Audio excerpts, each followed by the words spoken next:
अस्सलाम वालेकुम नाज़रीन, मैं हूं अरसान खोकर। आप देख रहे हैं प्रोग्राम प्ले फील्ड। सबसे पहले अरशद नदीम को सल्यूट। अरशद नदीम ने एक बार फिर पाकिस्तान का नाम रोशन किया और तारीख रकम कर दी। अरशद नदीम पहले एथलीट हैं पाकिस्तान के जिन्होंने जैवलिन थ्रो या किसी भी फील्ड में वर्ल्ड एथलेटिक चैंपियनशिप में मेडल उठाया और उस पोडियम पर खड़े हुए जहां पर दुनिया के वो एथलीट्स खड़े होते हैं जिन पे करोड़ों रुपए लगाए जाते हैं। चंद हज़ार रुपया लग रहा है अरशद पे, और वो भी शायद अपनी मदद आपके तहत या डिपार्टमेंट लगा रहा होगा। बाकी कोई फेडरेशन, ओलंपिक एसोसिएशन का कोई बड़ा किरदार नहीं है उस पर काम करने का। तो अब वो नज़रों में है तो इंटरनेशनल ओलंपिक एसोसिएशन और दीगर उसे कुछ अवार्ड कर रही हैं चीज़ें, और उन्हीं के तहत वो अपना काम कर रहे हैं। One of the best athlete है, बहुत मुबारक हो पूरी कौम को। अरशद नदीम को बहुत मुबारक हो माशाल्लाह से कि जिस तरह से वो पाकिस्तान के लिए फ्लैग उठा रहे हैं और इंजरीज से भी लड़े हैं अरशद नदीम अभी हालिया, और उन इंजरीज से लड़के दुनिया के उन टॉप ममालिक जहाँ पर एडवांस टेक्निक्स का इस्तेमाल होता है कोचिंग में, ट्रेनिंग में, स्ट्रेंथनिंग में, कंडीशनिंग में, उन सबको पीछे छोड़ा। और नीरज चोपड़ा जो कि इंडियन जेवलिन थ्रोअर हैं, उन्होंने नंबर 1 पोजीशन ली, और उसके बाद अरशद नदीम, दोनों के लिए बहुत अच्छा और बहुत शानदार वो उन्होंने परफॉर्म किया। तो वेरी गुड जी दोनों के लिए बहुत, और हमारे लिए तो फ़ख्र की बात है कि अरशद नदीम है वो एथलीट जो नंबर 2 पे खड़ा। सिल्वर मेडल उन्होंने लिया है पाकिस्तान के लिए। एक्सीलेंट अरशद भाई, बहुत शाबाश, आपको बहुत मुबारक हो। इस पर भी बात करेंगे। और इसके साथ साथ पाकिस्तान क्रिकेट टीम के साथ जो मज़े की चीज़ हुई कि अब हम एंटर होंगे एशिया कप में, और हमारी क्रिकेट टीम दुनिया की नंबर 1 टीम के तौर पे एशिया कप में एंट्री देने जा रही है।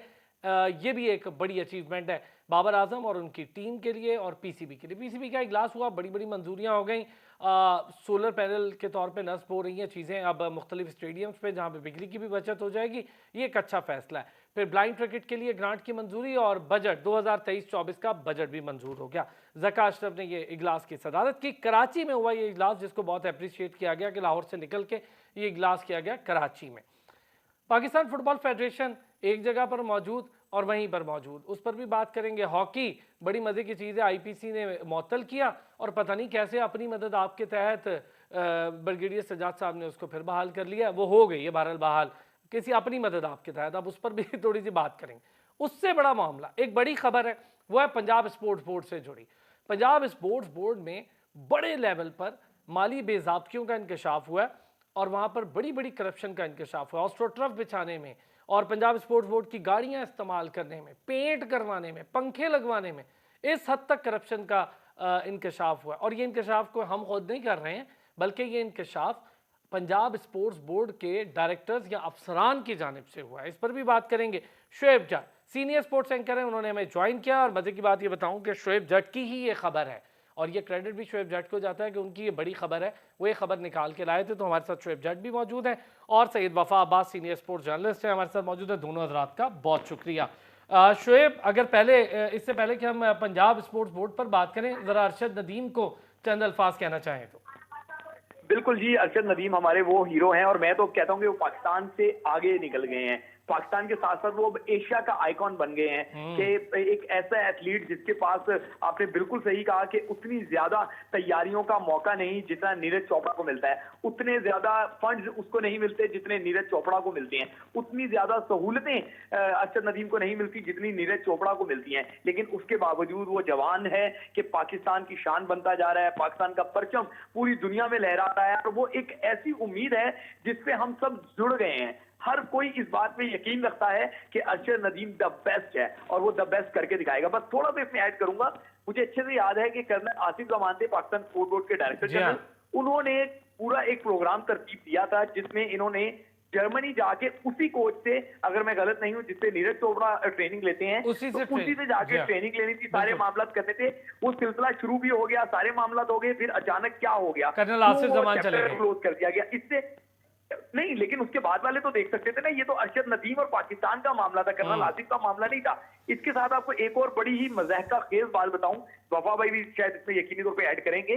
पाकिस्तान एथलेटिक फेडरेशन, उसको पाकिस्तान ओलंपिक एसोसिएशन ने, अगर मैं गलत नहीं हूं, तो उनको बैन कर रखा है और वो ही फेडरेशन का खिलाड़ी अरशद नदीम दुनिया भर में पाकिस्तान का नाम रोशन कर रहा है, पाकिस्तान का परचम बुलंद कर रहा है। ये क्या मजाक है, एक फेडरेशन जिसकी ये प्रोडक्ट है जो इसको ऑन करती है, और जनरल अकरम ताई और अरशद नदीम हालांकि वो प्रेसिडेंट है फेडरेशन के और गालिबन एशिया में भी उनका कोई बड़ा ओहदा है, उसके बावजूद अरशद नदीम उनको अपने फादर के तौर पे लेता है, उनके बगैर हिलता नहीं है। और वही फेडरेशन जो पूरी दुनिया में पाकिस्तान का नाम रोशन कर रही है, उसको बैन कर रखा है। ये क्या तमाशे यहाँ पे लगा रखे हैं। हर बंदे ने अपनी जो है वो 1.5 ईंट की मस्जिद बना रखी है, हर बंदे ने अपने फायदे का जो है ना नारा बुलंद कर रखा है। उसके अलावा मुल्क की किसी को फिक्र नहीं, जब कोई जीत जाए तो सारे बाप बन जाते हैं, सारे कह देते हैं वो जी हमने ये किया, हमने वो किया, हमने ऐसा किया, हमने वैसा किया। इन्होंने कुछ नहीं, सिर्फ बेड़ा गर्क ही किया इन्होंने। तो ये तो हमारे एथलीट हैं जो नाम रोशन करते हैं। बहुत आला शोएब, बहुत सही तस्वीर आपने को 3 मिनट में पेश कर दी। वफा भाई अरशद पर, अरशद ने तो खैर फखर से हमारा तो सीना फूल गया माशाल्लाह, लेकिन वो अरशद की अपनी मेहनत है। जो शोएब कह रहे हैं बड़ा इंपॉर्टेंट है, एक तो आपने बैन कर रखा है उसे फेडरेशन को, और उसी का जो एथलीट है वो जाकर मेडल ले रहा है। एग्जैक्टली बड़ी अच्छी शोएब भाई ने बात की है। और अभी बल्कि मैं सुबह आते हुए देख रहा था रास्ते में फ़ोन पे कि वो कॉन्ग्रेट्स का, मुबारकबाद का, हौसला अफजाई का, अच्छा वो मैसेजेस की एक भरमार आ रही थी मुख्तलिफ मिनिस्टर्स की तरफ से, मुख्तलिफ मिनिस्टर्स कर रहे थे फ़लाँ हाउस से फ़लाँ हाउस से। भाई जो कुछ उसके साथ हुआ, जो जिस तरह अभी बल्कि शोएब भाई ने कहा कि हाँ जी वो उसको कंटिन्यू रहना चाहिए था, जो कर्नल आसिफ साहब एक करके गए थे, कमिटमेंट करके गए थे, एक प्लान शुरू किया था। अब just imagine for a while, Shoaib भाई की बात को ही मैं सेकंड कर रहा हूँ, just imagine for a while कि अगर वही सारी ट्रेनिंग्स, वही सारी फिटनेस, वही कोचिंग अभी अरशद को मिली होती तो who should be at the top this time. Obviously Arshad यार, इतने मार्जिन, सिर्फ मेरा ख्याल है 35 के मार्जिन से ऐसा ही कुछ है ना शोएब, 35 बिल्कुल बिल्कुल मामूली था मार्जिन, 0.35 के। ये है वफा भाई, देखें तो कमाल ऐसा ही है। अब हमारे पास अलमिया ये है कि हम बिल्कुल वो इस तरह हो चुके हैं जिस तरह एक मोहल्ले का चेयरमैन पानी की टैंकी के वो इफ्तिताह करता है, वो टैंकी लगाता है, अभी टैंकी लग रही होती है तो वो उसका टेन्योर ख़त्म होता है, नया चेयरमैन बनता है, वो तख्ती उखाड़ देता है। तो वो कहता है यार ये टैंकी सही जगह पे भी नहीं है, टैंकी तो मेरे घर के पास जो ज़मीन है वहाँ ज़्यादा बेहतर लग सकती है।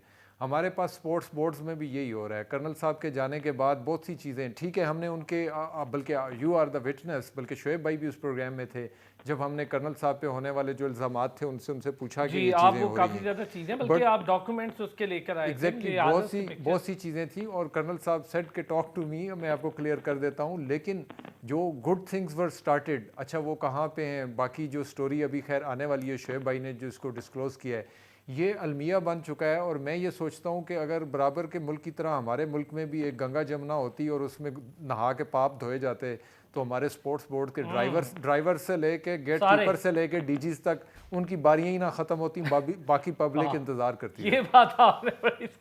शोएब अब आ जाते हैं जी पंजाब स्पोर्ट्स बोर्ड, बड़ी खबर शोएब। और हमेशा की तरह मैं इस चीज़ का हमेशा क्रेडिट शोएब को देता हूँ कि अच्छी चीज़ ये है कि शोएब शेयर भी करते हैं, ये नहीं कि अपने पास रख लें खबर। और ये शोएब शेयर करते हैं और मेरे लिए बड़े ऑनर की बात है कि पहले करते हैं मेरे साथ शेयर, तो मुझे बड़ी खुशी होती है। शोएब एक तो बड़ी खबर है यार, ऊपर से ये कि इस हालात में जहाँ पर हम अरशद नदीम के हवाले से बात कर रहे हैं, तो दीगर एथलीट्स का क्या हाल होता होगा जब इस तरह की माली बेज़ाब्तियाँ होती हैं कि ऑस्ट्रोटर्फ के भी पैसे खा जाओ, फर्श पे पेंट करा दो, पंखों के पैसे खा जाओ और गाड़ियाँ खुद इस्तेमाल कर लो।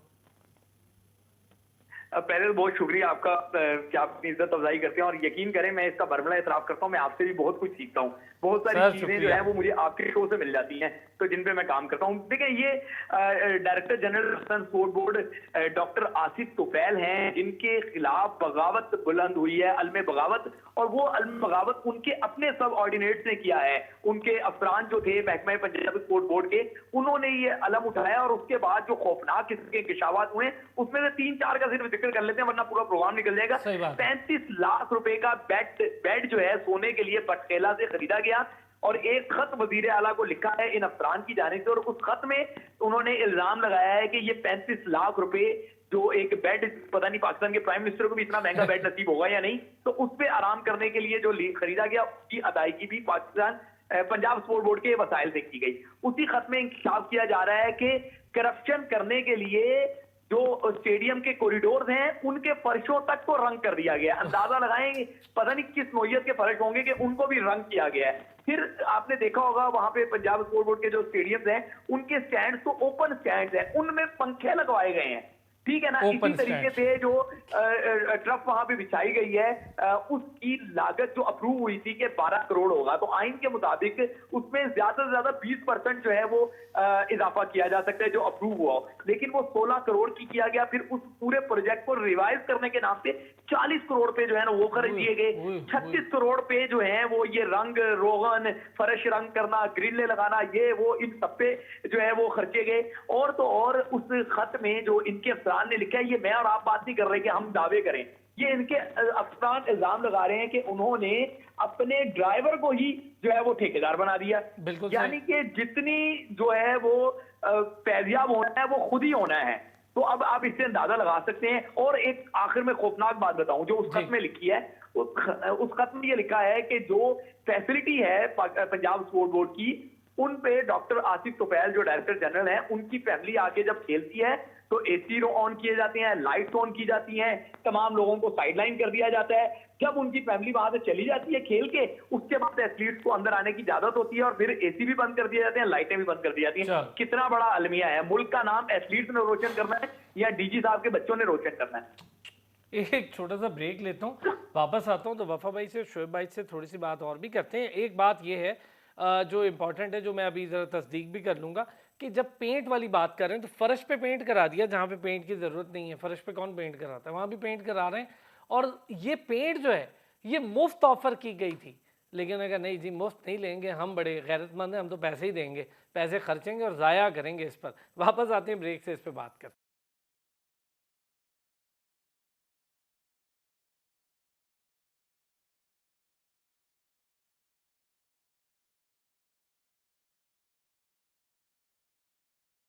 वेलकम बैक जी। और ब्रेक पर जाने से पहले जिस पेंट का मैं जिक्र कर रहा था उस पर तो मैं तस्दीक करता ही करता हूँ। वफा भाई 35 लाख का बेड सोने के लिए 12 करोड़ की चीज़ को 16 से 40 करोड़। और ये हम नहीं कह रहे, ये बल्कि स्क्रीन पर चल रहा है, ये उनका अपना लेटर है उनके अफसरान का जो उन्होंने वज़ीर आला पंजाब को लिखा है। हाथ जोड़े होंगे भाई, बंद करो इतनी करप्शन, तो कोई अल्लाह का नाम लो। अरसलान भाई, शोएब भाई ने इतनी मज़े मज़े की बातें बताई हैं, मज़ा तो नहीं कहना चाहिए खैर, लेकिन बातें बड़ी खतरनाक हैं, अफसोस की बात है। लेकिन जो चीज़ें मैं सुन रहा हूँ मतलब ये स्ट्रेंज है। और अब हमारे स्पोर्ट्स कल्चर का और बॉडीज़ का और इनका स्ट्रक्चर का एक हिस्सा बनती जा रही हैं। लेकिन मेरी नज़र में ये दरवेश लोग हैं, ये सूफ़ी लोग हैं, ये दरवेश हैं। आप इनको इल्ज़ाम ना दें, ये अपने ही लोगों का भला कर रहे हैं तो करने दें। बहरहाल वो एक तंज में बात हो गई। लेकिन देखा है कि इसमें सबसे ज़्यादा जिस चीज़ ने मुझे हैरान किया है कि फ़र्श को पेंट किया गया है। उसके लिए ज़रूर इनके पास कोई लॉजिक नहीं। ओपन स्टैंड्स में पंखे लगे, पंखे यार ओपन स्टैंड्स में क्या करेंगे? ओपन स्टैंड्स में पंखे लगा दिए गए हैं कि चलें फिर बारिश आएगी, वो ख़राब होंगे तो फिर हम नए भी लेंगे। जब वो उनकी मेंटेनेंस होगी हम ठेका भी देंगे। तो वो ड्राइवर तो ऑलरेडी ठेका ले चुका है, अब कुक को दे देंगे। तो मैंने सुना है कि वो गार्डनर भी अच्छा है उनका, वो भी कुछ ना कुछ कर लेता है। तो ये सारी चीज़ें, वो अंधा बांटे रेवड़ियाँ, अव्वल तो ये रेवड़ियाँ थी नहीं, ये बांटने की ज़रूरत नहीं थी, ये हमारे कौम के बच्चों का हक था। अब जिस तरह ये स्टोरी ब्रेक की है, फिर डिस्क्लोज़ किए सारे फैक्ट्स एंड जो फैक्ट्स एंड फिगर्स के साथ शोएब साहब ने, ये चीज़ें इतनी अफसोसनाक हैं। इस वक्त अगर आप मुल्क की ओवरऑल एक सिचुएशन देखें, परेशानी है लोगों को, माशी मसाइल भी हैं इस तरफ से। और मौजूदा जो अभी निगरान गवर्नमेंट है, स्पोर्ट्स की तरफ उनका कोई ध्यान नहीं है। दे आर जस्ट थिंकिंग के व्हाट टू डू, किस तरह से बिल बढ़ाना है, वो तो किस तरह करना है, ये हमने 2 महीने रहना है तो या साल रहना है, जो भी उससे बिजली का बिल बढ़ाना। और इस दौरान जो सबसे ज़्यादा लूट मार हो रही है वो आप दोनों मेरे से बेहतर जानते हैं कि वो स्पोर्ट्स में हो रही है। और इस तरीके से की जा रही है कि लोग कह रहे हैं कि शायद एक अंधे को भी पता लग रहा हो कि ये चीज़ गलत हो रही है। सर नॉर्मलाइजेशन कमेटी देख लेना, बैठी है आपका, अब तक इलेक्शन नहीं हो रहा फुटबॉल का यार। सर मैंने आपके लास्ट फुटबॉल के प्रोग्राम में कहा था, हमारे साथ कराची से बड़े सीनियर जर्नलिस्ट थे, और मैंने उन्हें कहा था कि माजरत के साथ मुझे लगता है कि 2 साल यही कमेटी रहेगी। और सही कहा था। और क्योंकि एक चीज़ नज़र आ रही है अभी स्पोर्ट्स में, आप बाकी मामला देख रहे हैं, ये कितनी बड़ी करप्शन है जो शोएब भाई बता रहे हैं। अब देखना ये है कि इसमें होता क्या है। होना तब है कि जब कोई करेगा, इम्प्लीमेंट करेगा। भाई कौन करेगा? Who is that one responsible to ask them कि भाई ये चीज़ है, इसका जवाब दो। देखें पिछले हमारे वज़ीर आज़म साहब थे, उन्होंने कुछ इंटरेस्ट लिया, उनको पता था कि अब, या पता था या उनका इंटरेस्ट था, मैं ये नहीं कहता, बहरहाल कम से कम एक काफ़ी कार्रवाई शुरू हो जाती थी। मैं लिख के अभी अब शोएब साहब को देता हूँ, आपने स्टोरी ब्रेक कर दिया, आप इसके पीछे लगे रहें, अरसलान साहब लगे रहें, हमारे बाकी दोस्त भी लगे रहें, कराची की यूनियन, लाहौर की यूनियन, इस्लामाबाद की यूनियन, कुछ भी नहीं होने वाला। उनको बुलाया जाएगा, पूछा जाएगा, वो कहेंगे यार रूटीन मैटर है, लोगों ने छतें ऊपर से पेंट करा ली तो उस पर कुछ नहीं हुआ, हमने फर्श पेंट करा लिए तो आप उस पर, ये चीज़ें हुई हैं। छतें ऊपर वाला अच्छा नहीं है। मेंटेनेंस के नाम पे हॉल्स की छतें ऊपर से पेंट हाँ। की गई हैं और बताया ये गया कि ये हीट प्रूफिंग की जा रही है। अगर हीट प्रूफिंग की जा रही है तो आपने स्प्लिट यूनिट्स क्यों लगाए हुए हैं? मतलब किसी चीज़ का लॉजिक नहीं है। पैसे इस्तेमाल करने के लिए 50 रास्ते हैं इनके पास, लेकिन उसको एक्सप्लेन करने का एक भी नहीं है। शोएब, क्या ये बात दुरुस्त है कि पेंट की फ्री ऑफर भी आई थी और कहा था कि पेंट फ्री हो जाएगा? देखिए, ये तमाम ही जो पेंट की कंपनीज होती हैं, ये अपनी मशहूरी के लिए इस तरह के स्टेप्स उठाती हैं। माजी में भी ये होता रहा है और इस बार भी कहा जा रहा था कि वहां पे जो पेंट्स होंगे, स्टैंड्स को, ये पेंट्स की बात हो रही है, तो इन पेंट्स को हम फ्री में कर देंगे। बदले में वो साथ साथ अपनी मशहूरी के लिए वो अपने मोनोग्राम वगैरह लिखते हैं, स्लोगन्स बनाने होते हैं, वो बनाते हैं। लेकिन जो है वो बिल्कुल वफा भाई ने बिल्कुल सही बात की कि अगर ये ठेके उनको मिल जाते, यानी कि फ्री वाली कंपनीज को दे दिया था कि जी आ जाए आप कर लें, तो फिर कंपनी का भला हो जाता, खेल का भला हो जाता, साहब का भला कैसे होता? तो साहब का भला करने के लिए फिर जो है ना मुफ्त की ऑफर ठुकरा दी गई। शोएब, लेकिन यार एक चीज़ है, अब हम अगर इसको देखें, ये एक पंजाब स्पोर्ट्स बोर्ड की बात हो रही है, जिस कदर तबाही हुई है इस पैसे की, जितनी रेल पेल है पैसे की, अगर ये ही पैसा या इसका कुछ 70% मैं कहूँ, 30 आप रख लें भाई, 70% अगर एथलीट्स पर लग जाए, उन एथलीट्स पर जो बेचारे जान मार रहे हैं, खून पसीना बहा रहे हैं, मेहनत कर रहे हैं, तो क्या हमारे लिए मेडल्स नहीं आ सकते शोएब? देखिए, मैं 1 मिनट आपके इसमें लूंगा। आपने देखा होगा अरसलान के जब से अरशद नदीम ने अचीवमेंट हासिल करना शुरू की है, आपके हमारे बच्चे वो अपने डंडे सोटों को फेंकने की प्रैक्टिस करना शुरू कर दी है। उनको भी अरशद नदीम बनने का जुनून है। तो ये एक एथलीट इस तरीके से पूरे मुल्क का कल्चर बदल सकता है जब उसको कामयाबियां मिलती हैं। अब खाली इस पे ही लगा लें, जो ट्रफ जो है 12 से 16 करोड़ और फिर वो पूरा जो स्कीम थी वो रिवाइज करने पे 40 करोड़। तो आप इससे अंदाजा लगा लें कि अगर हम 12 से 16 करोड़, वो 4 करोड़ ही अरशद नदीम पे लगाए होते तो आज क्या नतीजा होता?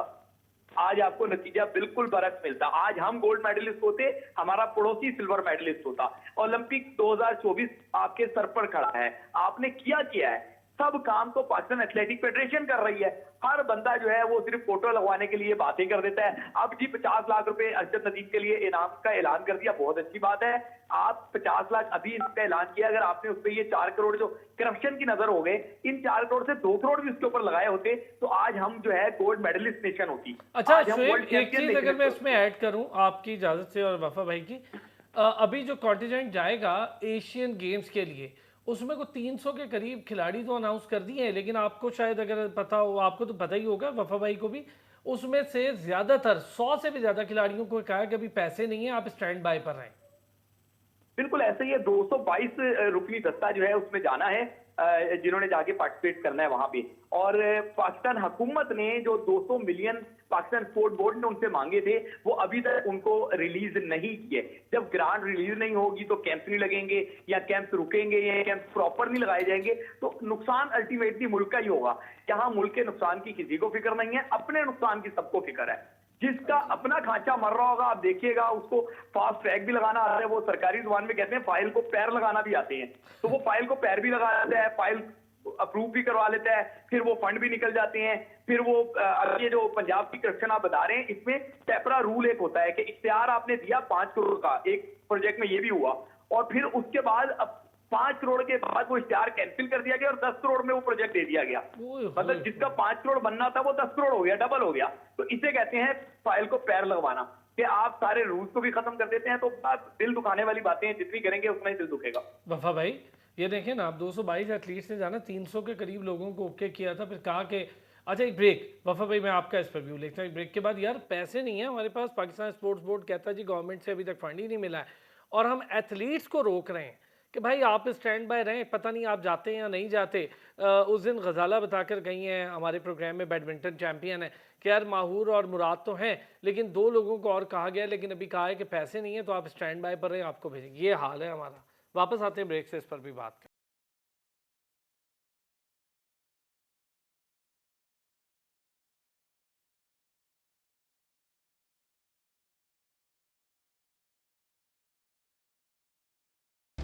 वेलकम बैक जी। और इससे पहले कि मैं हॉकी पर बात करूं, क्रिकेट पे करूं, हमारे पास वक्त ही नहीं बचा। इतनी बड़ी करप्शन की स्टोरी थी कि उस पर पूरा प्रोग्राम निकल रहा है और वाकई में ये ज़रूरी भी है।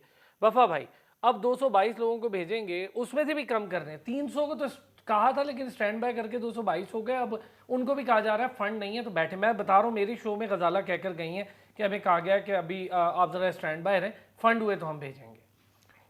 अरसलान भाई, बड़े अफसोस की बात है। पहले तो वक्त था कि हम सुनते थे कि हमारे पास एथलीट्स के लिए उनकी डाइट उस तरह नहीं है, उनको हम फैसिलिटेट नहीं कर पा रहे, कुछ बजट्स का मसला है। बड़ा इंतज़ार किया जाता है एक इवेंट का और उसके लिए एक एथलीट इंतज़ार करता है और वक्त आने पे अगर उसको इस तरह की बातें लोग जाएंगे, but I am not sure कि वो एथलीट होंगे। हाँ, ये आपकी बात सही है, लोग जाएंगे, लेकिन इसकी ये श्योरिटी नहीं है कि वो एथलीट्स हों।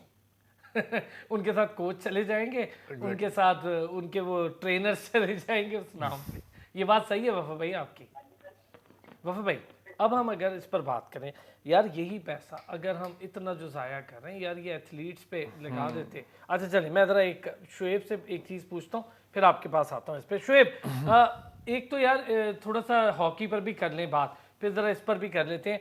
हॉकी वाला मामला मुझे समझ में नहीं आया। मुझे याद है आप प्रोग्राम में मेरी क्या क्या गए थे कुछ दिन पहले कि यार सिर्फ ड्रामेबाजी हो रही है, कुछ भी नहीं हुआ। वही नज़र आ रहा है, वो दोबारा से बहाल हो गई और अजीब मामला है, कुछ समझ से बाहर है मेरी। देखें, आप जो है अगर मुनासिब समझिए, लेकिन अब एशिया कप शुरू हो रहा है तो एशिया कप की बात सही चलें, क्योंकि क्रिकेट का फीवर होता है तो उस पर प्रोग्राम आपको करना होता है। जाहिर शाह जो है इनके एलीट ओहदेदार हैं पाकिस्तान हॉकी फेडरेशन पेशावर से। वो एक किस्म का जी पेशावर से केपी के प्रेसिडेंट हैं। वो एक किस्म का वादा माफ दुआ बनने के लिए तैयार हैं। आने वाले दिनों में वो एक प्रेस कॉन्फ्रेंस करने जा रहे हैं और उस प्रेस कॉन्फ्रेंस में वो करप्शन के इंकिशाफात करेंगे। उनकी एक ऑडियो मैसेज जो है वो यकीनी तौर पे आपने भी सुना होगा, उसमें वो इस बात का एराब कर रहे हैं और उसमें कह रहे हैं कि चेक पे चेक कट रहे हैं, चेक पे चेक काटे जा रहे हैं। अच्छा शुएब, एक चीज बताऊं आपको, एक छोटी सी। कुछ दिन पहले जाहिर शाह साहब मेरे साथ शो में थे, उन्हें मैंने लिया था। उन्होंने मुझे बहुत ज्यादा करप्शन के हवाले से डेंजरस चीजें भेजी हैं, काफी ज्यादा। मैं वही तो बता रहा हूँ कि अभी जब वो प्रेस कॉन्फ्रेंस में होंगी, अभी आपको भेजी है, जब प्रेस कॉन्फ्रेंस होगी सारा मीडिया सामने बैठा होगा, वो सारी चीजें आएंगी तो आप और मैं सर पकड़ के बैठ जाएंगे कि आखिर कौमी खेल हॉकी में हमें कामयाबी क्यों नहीं मिलती। अच्छा शुएब, एक जो जिक्र आप कर रहे हैं, मैं इसका थोड़ा सा और पहलू, चूंकि कुछ अर्सा पहले इस पर काफी ज्यादा मैं कुछ 1.5-2 साल से हॉकी पर मुसलसल, फुटबॉल पर, हॉकी पर, बैडमिंटन, इन चीज़ों पर काम ज़्यादा कर रहा हूँ कि जो इस वक्त ज़रूरत है, जिस पे आप जिसका जिक्र कर रहे हैं ना, काफ़ी चीज़ें आनी हैं यार, वो तो आएंगे, लेकिन ये जो हमारे हालिया प्रेसिडेंट बैठे हैं, अपनी मदद आपके तहत हॉकी फेडरेशन बहाल कर, इसका क्या होगा? मतलब कैसे चलेगा ये काम? कौन इन्हें रोकेगा कि गलत आप भी कर रहे हैं तो आप भी थोड़ा रुकें, इलेक्शन होने दें? देखें, 2 लेटर पाकिस्तान हॉकी फेडरेशन के आए हैं। एक फेडरेशन में पहले 31 तारीख को, अगर मैं गलत नहीं हूं तो इजलास बुलाया जाता है, एतमाद का वोट लेना था, और उस लेटर में कहा जाता है कि पाकिस्तान स्पोर्ट बोर्ड ने हमें सस्पेंड कर रखा है। सही है, खुद एतराफ कर रहे हैं। फिर अगले लेटर में वो कहते हैं कि जी कांग्रेस मुलतवी कर दी और तमाम लोग रिमेन अपनी एक्टिविटीज पे जाएं और काम करें। मतलब पहले एतराफ कर रहे हैं कि हम सस्पेंड हैं, फिर दूसरे में वो कह रहे हैं कि हम तो बहाल हैं और जाएं और काम करें। मतलब अजीब सा तमाशा बना हुआ है। पाकिस्तान स्पोर्ट बोर्ड भी इसमें मैं समझता हूं कि बराबर का मुजरिम है। आपने जो काम करना है उसको पूरी तौर पे करें। ये क्या कि आप पहले एक नोटिफिकेशन कहते हैं, अगर आपको याद होगा ये डी नोटिफाइड का नोटिफिकेशन तो 1.5 साल पहले आ गया था, बिल्कुल सही है। तो उस टाइम से आज तक क्या तमाशा चल रहा है? क्यों पाकिस्तान स्पोर्ट बोर्ड अपने जो है वो जो इसकी प्राइम रिस्पॉन्सिबिलिटी है पाकिस्तान के खेलों को बेहतरी की तरफ लेके जाना, उसकी जानिब क्यों नहीं कर रहे? भाई इसको सीधा करें, या तो कहें जी यही है, या जब कह दिया कि ये नहीं है तो फिर उसको घर पे भेजें। कुछ समझ नहीं आ रही यहाँ पे क्या तमाशा लगा हुआ है। असल में मामला क्या है, नुकसान खेल और खिलाड़ी का हो रहा है, और सबसे बड़ा नुकसान इस मुल्क का हो रहा है, बाकी सबकी मोजे लगी। वाह वफा भाई, यार हॉकी वाले मामले पर मैं वाकई ये बात समझ नहीं आ रही। अभी नोटिफिकेशन में वो खुद भी कह रहे हैं कि जी मुअत्तल था, अब इजलास बुलाया 31 को, उसमें एतमाद का वोट लेना था, अब वो इजलास मुलतवी करके कह रहे हैं सब बहाल हैं, जाएं खुद ही, मतलब सारे फैसले खुद ही। बिल्कुल अरसलान भाई, हमारे पास ये भी एक अलमिया है कि हमें समझ ही नहीं आता कि कॉम्पिटेंट अथॉरिटी असल में है कौन, और एक इतना बड़ा इशू चल रहा है अगर, और ये है भी कौमी खेल है, नेशनल गेम है, नेशनल स्पोर्ट है, और उसको आप इतना इजीली ले रहे हैं। अच्छा, फिर हम एक्सपेक्ट कर रहे थे कि थर्सडे को एक बड़ा वो एक चलेगा जी, उसमें देखेंगे क्या होगा, कौन आता है, क्या बात होती है, शायद किसी एक नए फैसले पे एक बेहतर या जो भी एक चीज़ होगी। लेकिन उससे पहले हमें फिर अभी आप बताते हैं कि जी वो तो बहाल हो गए हैं और उनको हदायत की गई है कि अपने अपने आप जो हैं ऑफिसेज़ में वापस आएँ, अपनी अपनी ज़िम्मेदारियाँ दोबारा से शुरू कर दें। जब ये सिलसिले चलते रहेंगे, मैं आपसे ऑलरेडी एक अर्ज़ कर चुका हूँ कि हमारे पास सबसे ज़्यादा इस दौर में रिसेंटली जो हमारा सिनेरियो मुल्क का चल रहा है, उसमें जिसको इग्नोर किया जा रहा है वो स्पोर्ट्स ही है। अगर हम थोड़ा पीछे अपने देखते हैं, जिस तरह शोएब भाई स्पोर्ट्स बोर्ड्स की बात कर रहे थे, बहुत ज़्यादा इल्ज़ामात लगे डॉक्टर अख्तर नवाज़ गंजेरा पे, फिर उनको एक टफ़ टाइम देखना पड़ा। अच्छा, उसके बाद कर्नल साहब आए। डॉक्टर अख्तर नवाज़ गंजेरा के दौर में भी हमने वो शायद एक आखिरी दौर चल रहा था पाकिस्तान स्पोर्ट्स बोर्ड का, जब एक्टिविटीज़ हो रही थी।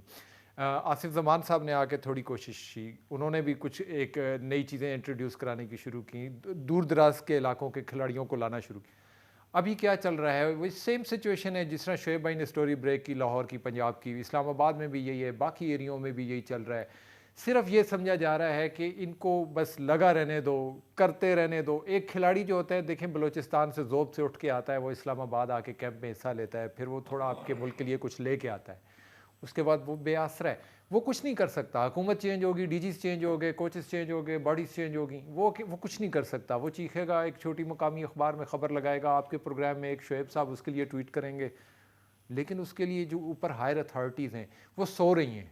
मादरत के साथ मुझे ये कहना पड़ रहा है कि हमारे मुल्क में बाकी निज़ाम तो चलें जो है, स्पोर्ट्स पे नज़र रखने वाली अथॉरिटीज़ वो सो रही हैं और ये नींद लंबी होती जा रही है। वो जो डोज इन्होंने ले ली है मेडिसन की, आराम वाली दवाइयाँ जो होती हैं, सब सुकून वाली, सुकून आवर गोलियाँ वो खा चुके हैं, शायद वो पूरी डब्बी खा चुके हैं। उन्होंने कोई परवाह नहीं है कि इस मुल्क में स्पोर्ट्स के साथ क्या होना है, क्या हो रहा है। बस इस वक्त जो एक ही फोकस है वो अलग चीज़ है, लेकिन स्पोर्ट्स पे ये बिल्कुल चिल प्रोग्राम है।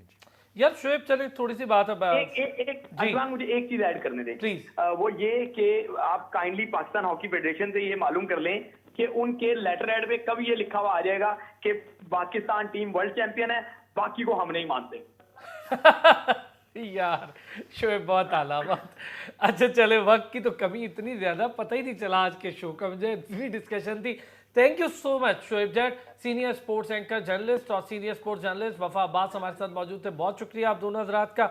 एक बार फिर अरशद नदीम के लिए बहुत ज़्यादा नेक ख्वाहिशात, उन्हें मुबारकबाद, दिली मुबारकबाद कि आप पाकिस्तान का फ़ख्र है। पाकिस्तान टीम को भी मुबारकबाद कि नंबर 1 दुनिया की टीम बनी और एशिया कप में अब नंबर 1 टीम के तौर पे एंट्री देगी। बेशक एशिया कप के चंद मैचेस पाकिस्तान में हैं, अब टीम्स आना शुरू हो चुकी हैं, मुल्तान पहुंच रही हैं, लाहौर पहुंच रही हैं, अफगानिस्तान आ गई है, नेपाल आ गई है, बाकी टीम्स भी आ रही हैं। बहुत शुक्रिया आपका, कल फिर होगी आपसे मुलाकात, अपना ख्याल रखिएगा।